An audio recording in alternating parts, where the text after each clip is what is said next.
Time now for sports with J.R. Jackson. Week 1 of the NFL. We got a lot of thoughts on it. What'd you think, JR?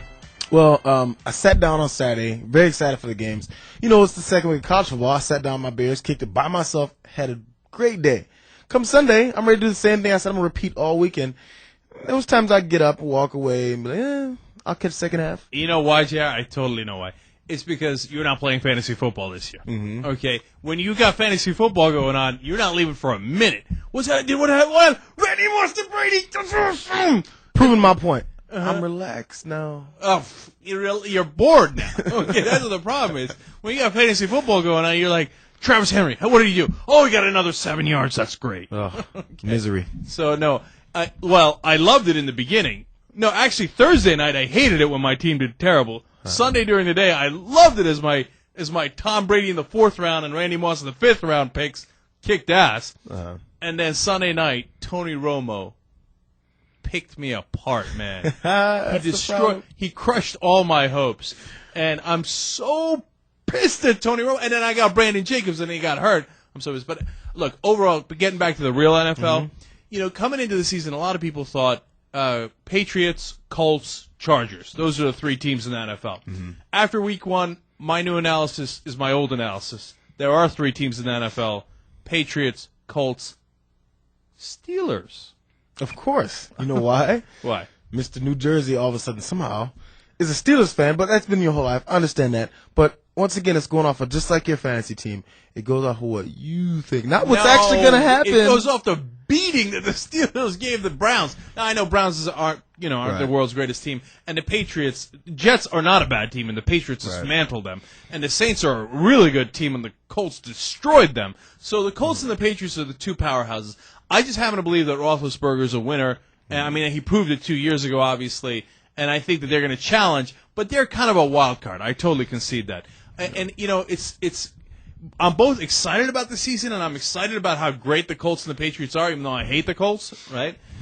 But at the same time, you're kind of right, Jared, because it's like, okay, here we are in week 1, and we know what's going to be the situation in week 17. We know it's going to be Colts Patriots. But see, maybe we're all once again. Yeah, of course, we should be focusing on the AFC because the NFC, they're not looking all that good. They're going to be the teams who just kind of run through a 10-6 game. And you go, okay, that's nice. And then when they face the other conference, they get totally blown out, as we saw on Thursday with the Colts and the Saints.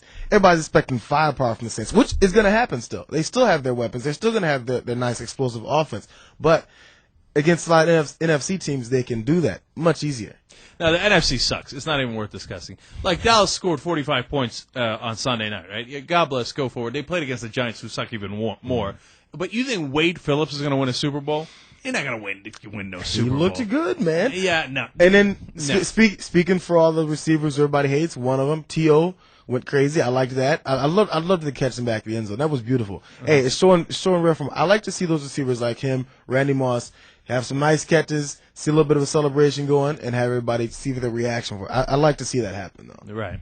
I hear you on that. Here's my final point on it, and I know it's a little random, but I hate it when announcers say, it's 3rd and 17, and there's no play in the playbook for 3rd and 17. And I think, well, why the fuck not? Why don't you put one in there for 3rd and 17? Because you know why? It's always 3rd and 17. Always happens. Yeah, or 3rd and 15 or 3rd and 20. And they're like, Madden did it last night again. He's like, and there was one 2nd and 24. There's no play in the playbook for second. The playbook's like 1,000 pages.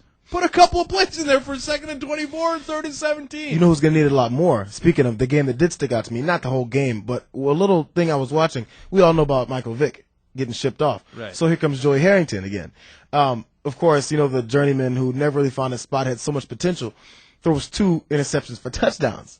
And they're smoking by the Vikings. So once again, I root for him too. For some reason, I want him to do well because I thought he was in a horrible position in Detroit. And come to find out, he's in a horrible position in Atlanta too. No, there's a good reason for that because he's horrible. But he's in bad positions all the time. He put himself in the reason Atlanta's in a horrible position is because they have Joey Harrington as their quarterback. But so you tell me the Lions would have been great if they didn't have Joey Harrington over there? And then now, they're better off without him. That's for damn sure. Do we really think that anybody who's playing with in this thrown in position with the Atlanta Falcons right now would be doing great. Maybe wouldn't have thrown 2 interceptions. I'm gonna give you that. But I'm not saying he's gonna be an elite quarterback. But I think he's better than everybody's giving him credit. No, you for. know what? You got Pac-10 in the head, man. It's you're completely biased towards every Pac-10 player.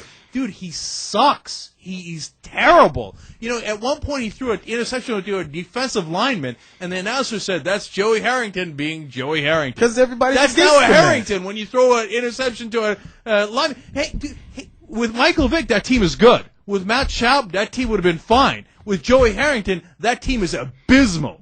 Okay?